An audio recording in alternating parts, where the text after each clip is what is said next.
ಪ್ರವಾಸಿಗರ ದೋಣಿ ಮುಳುಗಿ 34 ಜನ ಸಾವನ್ನಪ್ಪಿದ್ದಾರೆ ಅನ್ನುವಂಥ ಮಾಹಿತಿ ಸಿಗ್ತಾ ಇದೆ.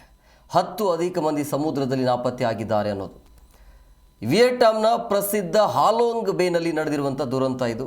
ಪ್ರವಾಸಿಗರ ಕುಟುಂಬ ವಿಹರಿಸುತ್ತಿದ್ದ ದೋಣಿ ಅದು.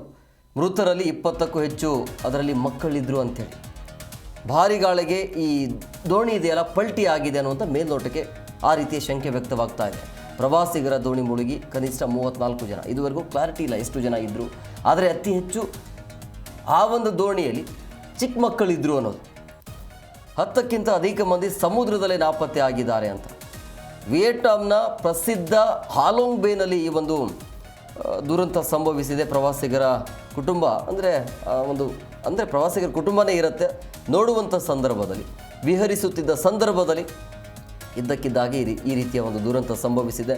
ಮೃತರಲ್ಲಿ 20ಕ್ಕೂ ಹೆಚ್ಚು ಮಕ್ಕಳೇ ಇದ್ದರು ಅನ್ನುವಂಥ ಮಾಹಿತಿ ಇದೆ. ಭಾರೀ ಗಾಳಿಗೆ ಇದ್ದಕ್ಕಿದ್ದಾಗೆ ಆ ದೋಣಿ ಇದೆಯಲ್ಲ ಪಲ್ಟಿ ಆಗಿರಬಹುದು ಅನ್ನುವಂಥ ಶಂಕೆ ವ್ಯಕ್ತವಾಗ್ತಾ ಇದೆ.